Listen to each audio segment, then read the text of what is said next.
We are drops. We are drops of one ocean, of one ocean. We are leaves, of one tree, of one tree. Come and join us in our quest for unity.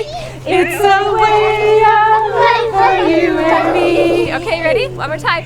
We are drops of one ocean. Children's classes are spiritual and moral education of children through arts and games, stories, songs, prayers, and learning quotations, so that the education and the conversations that we're having with the families in our neighborhoods and that parents are having with their children can be elevated. We can be talking about virtues, the importance of love and caring, service, helpfulness, and all of these virtues will impact the family and how the child behaves in the family environment. And when you have peaceful families, united families, this affects our communities, our cities, our countries, and the entire world. Children's classes are the foundation of creating a shift in the consciousness of humanity.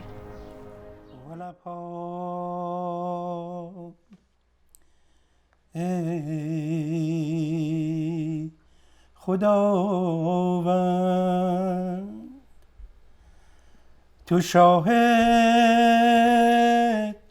و آگاهی که در دل. تقریباً از سال 2003 و من استادیو سیرکلامو شروع کردم. خیلی از ایرانیایی که میان اینجا مثل خود من که به عنوان ایمیگرانت اومدیم اینجا، همشون در سنی نیستن که قادر باشن زبان انگلیسی رو خیلی خوب یاد بگیرن. برای همین حیفیم اومد که چرا اونا باید محروم بشن. میتونیم توی کلاس‌های روحی که به زبان فارسی داریم اونها هم شرکت بکنن. چیزی که خیلی مهمه درک مطلبه. اگه ما مطالب رو درک بکنیم میتونیم راحت راجبش با همه کس صحبت بکنیم و مشورت بکنیم. نزدیکی با آیات و الواح حضرت بهاءالله و حضرت عبدالبها ما رو راهنمایی میکنه که چطور تو زندگیمون بتونیم قدم‌های مثبت برداریم و خیلی اهمیت داره که چطور اونا رو بخونیم و درک مطلب داشته باشیم ازشون.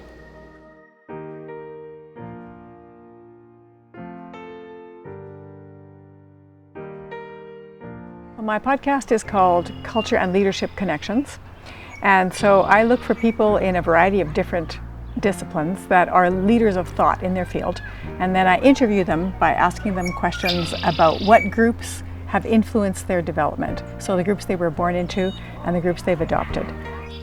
The most important thing to be able to participate in the discourses of society is to keep learning. You have to learn, you have to study the Baha'i writings on all of the pertinent topics and, go to study circles and pay attention to what's happening around you. Pay attention to the news, but don't get sucked into it. What are the themes and how can you uplift those themes? That's my advice to everybody, to be able to participate in the discourse of society more effectively. Okay, let's do this. There are many quotations from the Baha'i writings that influence my music, and I try to let my songwriting be inspired by concepts and ideals from the Baha'i faith. And I try to let that happen in a natural way that is accessible to listeners of many backgrounds, so that you don't have to be a Baha'i to get what I'm saying. But for me that's quite easy because there's a lot of imagery in the Baha'i writings that's very powerful and very useful to a poet or a songwriter. I mean, being a Baha'i is all about being part of society, creating bonds of unity between different groups of people so that they can work together. And I find that in the discourses of society at present there's a lot of polarization and a lot of extreme viewpoints being amplified because that's what generates clicks and eyeballs. And so I find as a Baha'i my biggest challenge is to try and be a moderating voice and a unifying voice, bringing those extremes together and finding the common thread that people who think that they're opposed to each other have maybe not yet seen.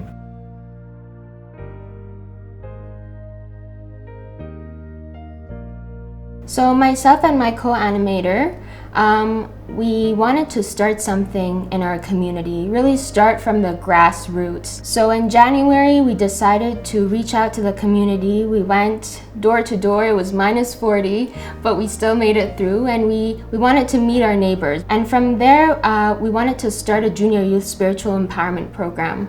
So through a few contacts, we managed to meet a few junior youth participants, and we invited them to this group, and it began in February. Oh my God, unite the hearts of thy servants. The group itself in this community is at its infancy, so we're planning on expanding in the next few months. A junior youth group is a place where people gather together and discuss things going on in the community, about how to make the community better. They do that through service projects, which they also discuss.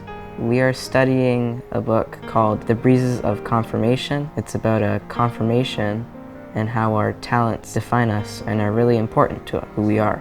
Every time I go home, my parents ask me, "Why are you suddenly so calm?" I say, "I don't know."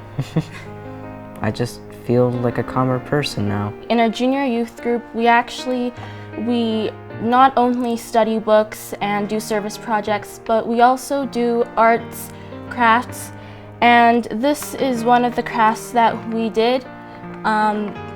We took a quote from the book. It says, "Ye were created to show love one to another." And we thought we got created with it, and we decided to melt crayons. So studying is a very small portion of the group. We do things like sports, arts, different kind of service projects.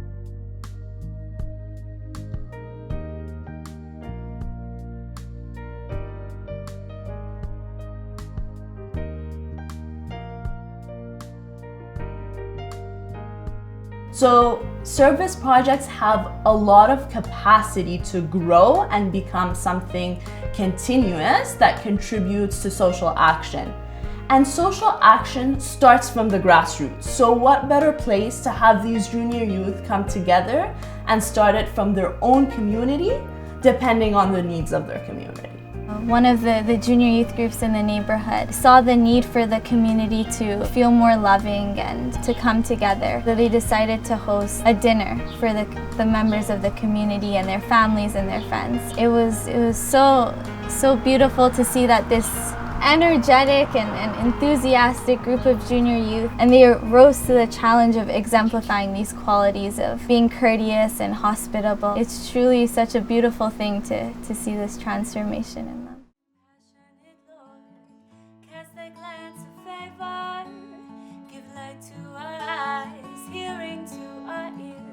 Understanding and love, oh thou compassionate Lord, cast thy glance of favor, give light to our eyes, hearing to our ears, understanding and love, oh Lord. A devotional gathering to me is a place where friends and family and neighbors come together and they pray together, they eat together, they have conversation together about their lives.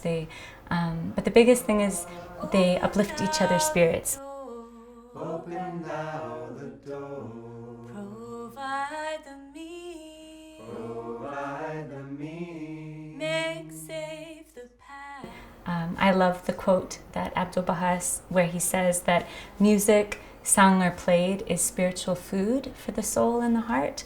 And I find that for me, when performing and when listening to music, to spiritual music, to prayers, it's very uplifting. The self-subsisting.